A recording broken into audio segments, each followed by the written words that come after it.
Ladies and gentlemen, thank you for tuning in and welcome back to yet another episode of Proudly Motherlandian, man. Thank you for always stopping by, man. If you don't know me, man, this is your first time coming through, they call me Jay. I'm a proud Motherlandian living out in the Diaspora, and I do drop vlogs every day talking about issues, man, affecting my continent because, yes, I'm the proud son of the soil, man. You guys good? Man, how it's been? You guys been alright? Man, it's always a pleasure for me to have you check Misterjaay out. So today, man, let's go right straight into the point. Today, I want us to talk about the new wave. There's a new wave that is blowing through Africa, and it seems as if our leaders in the Sahel region, I'm talking about Burkina Faso, I'm talking about Mali, and I'm talking about Niger and the Republic of Guinea. It seems as if these people, they've started a new wave. And what do I mean by a new wave? There is a new wave of the constant call for change that's happening across Africa.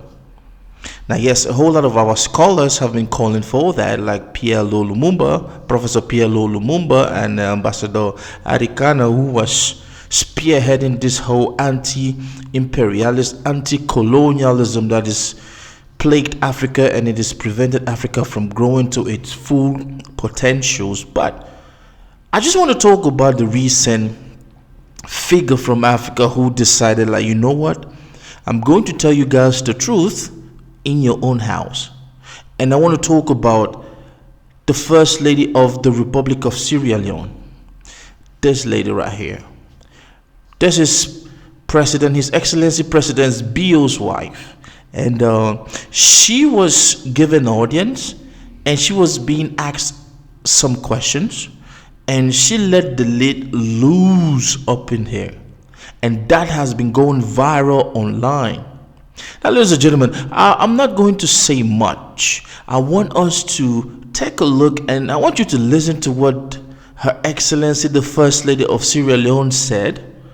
And then you will come back, and I want you to leave a comment and let me know exactly if you think that this new wave that is blowing through African countries, the constant and the continuous call for anti-imperialism, anti-colonialism from the West and their allies, let me know what you think is going to happen. Let's watch.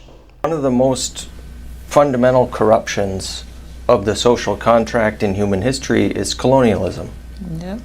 And it's that mechanism that some states have used to extract resources from other places, such as Sierra Leone. That deprives countries of the resources they need for government services, for education, for health. So I was hoping you could reflect a little bit on what those forces have done to Sierra Leone and what kind of accountability we might be able to think about, just to imagine a way forward from where we've begun now. When you look at what Sierra Leone have to offer, when you come to our mineral resources, the kind of mineral resources we have in our country is enough to take care of everybody in that country. We should not have a single poor person in Sierra Leone. But unfortunately, we are not given the free will to make decisions on our own mineral resources. There's always Big Brother who decides, and when you fight and say no, we are not going to do this, they use the system to stop you. It's either they set you up with the opposition and they'll be supporting the opposition against you from the back, or they cause unnecessary chaos in your country so that you are not able to even govern your own people. They will do things to make you not to be functionable. And of course, any country that don't have peace cannot develop. You have to have peace before you talk about development. I'll give you a simple example about Sierra Leone. Every mining company that is in Sierra Leone today is owned by a foreigner. Every mining company. If it's not the Chinese, it's the American, it's the British. Our electricity, Bumuda, is run by the British. And we still don't have light. We're looking for light, electricity. If you don't have electricity, How can you talk about education? How can you talk about health facility? How can you talk about improving the infrastructure of your country? We don't have electricity. Now, do we actually even have proper water, pipe-borne water, so that our kids will not be sick? We don't have those facilities. Why? With all the minerals we have, there is a cap you put. Before my husband became the president of Sierra Leone was benefiting, they said, what's the word? 0.000.1%. What is that? Basically, a company can take as much as $100 million out of the country in terms of minerals, and then they can just give the country $10,000. Now, what will $10,000 do for our health system? What is $10,000 do for our educational system? And these are the things I believe that are stopping Africa from progressing. We don't have a say. The sense about us celebrating independence, I don't know why we celebrate independence, because we are not free. That is my own take. I'm not speaking also on behalf of the government of Sierra Leone, nor am I speaking on behalf of His Excellency the President. I am speaking as Fatima, as a citizen of a country who believes that things need to change. Like I said, as a First Lady, I am not part of a government system. I am a wife of a president. So when I speak on behalf of the people, because I understand what the people are going through. At the end of the day, I'm not being paid salary, and I cannot be fired either.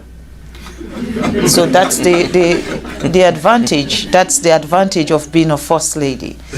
But I believe that for Africa, what is happening in Africa today, it needs to change, and it needs to change now. There is no time like now, because for Sierra Leone, we now have a president who believes that we cannot wait for other people to come and develop us.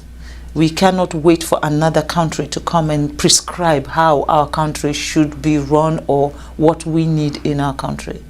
You know, this divide and rule, if you're close to China, we will not come to your country. If you're close to America, we will not come to your country.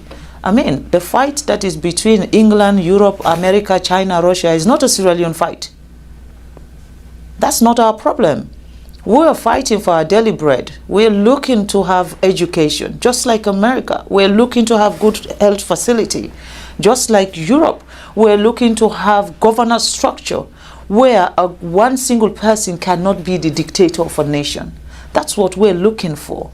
I am going around the world to see a country that sees Africa not as not just as an ally of what you'll be getting from us, but a country that sees Sierra Leone as partners and treat us with respect.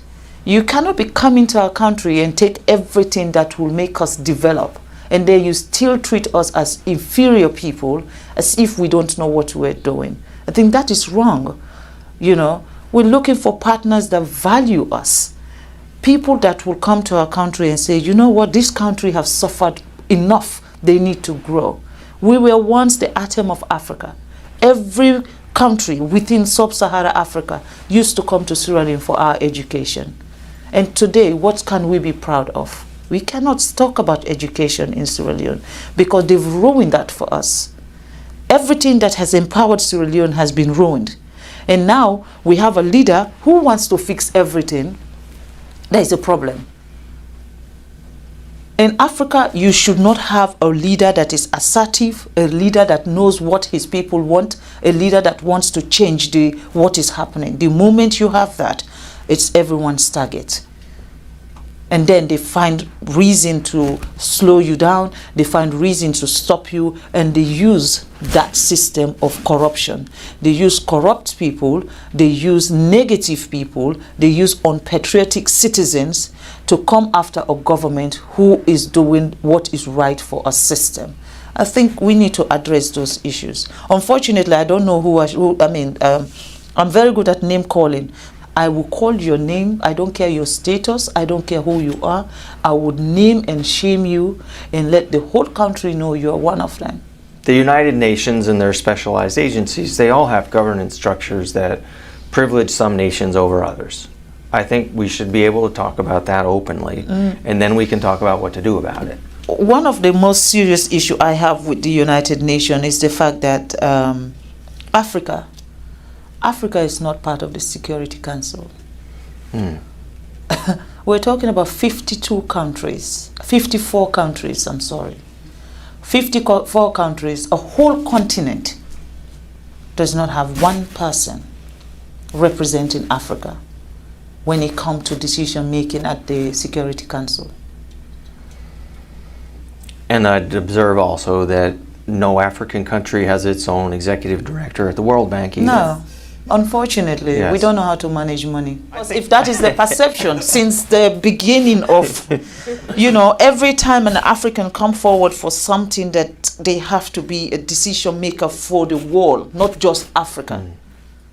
It's just not possible. I understand. So what can I say? There must be a prescription somewhere that says, Africa, you are not good enough. Well, it might be revolutionary, but I'm going to say it right here. Africans should be in charge of Africa. I believe that also that Africans' issue can only be enhanced when Africans decide to do that. They should not allow another person to give them a prescription of how Africa should look like or what we need in our Africa, because we know what we need in our Africa. No one will know that better than us. And I think the UN should see Africa as partners. And the United Nations, definitely, you cannot have 7 countries vetoing everything. When it comes to Africa issue, it is those 7 countries. Who are the countries that are actually exploiting Africa? They're the ones who have the veto power to make decision on anything that has to do with Africa. So for me, I think that is wrong. And that is one thing the president of Sierra Leone has campaigned for. And this year, Sierra Leone is now a non-permanent member at the United Nations. But yet still, we don't have a veto power. But we're there. At least we are getting closer. And in these 2 years, our mission is to get the United Nations to see Africa not as one country. Because that's the mistake they do. When you say I'm from Africa, they say, oh, you're from Nigeria. I said, no, Nigeria is one country in Africa. We have 54 countries in Africa. So see us as a continent that also, what we offer to the world, Europe does not have it. What Africa gives to the world, Europe don't have it, America don't have it, Asia don't have it. Because we are not mining in China, we are not doing any mining in America or mining in Europe. But they're doing it in every part of Africa. Not just Sierra Leone, go to Democratic Republic of Congo, go to Botswana, go to Angola, go everywhere there is mineral resources. It is the West and the Chinese who are there. Now, welcome back, ladies and gentlemen. I know you're going to agree with me that it took a whole lot of guts. It took a whole lot of courage for Her Excellencies to sit up there and say what she said. But if you've been paying close attention to what is happening across the continent, a whole lot of scholars have called for the same things. And she is speaking. I like the fact that she said, I'm speaking not on behalf of the president. I'm speaking not on behalf of the Sierra Leonean people. And I'm speaking on behalf of myself. Because guess what? You cannot fire me because I don't have a job. Man, let me know exactly what you think.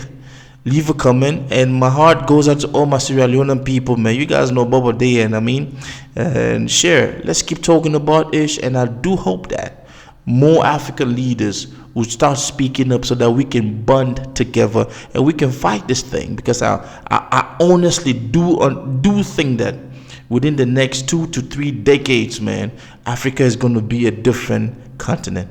That's my time. Be good.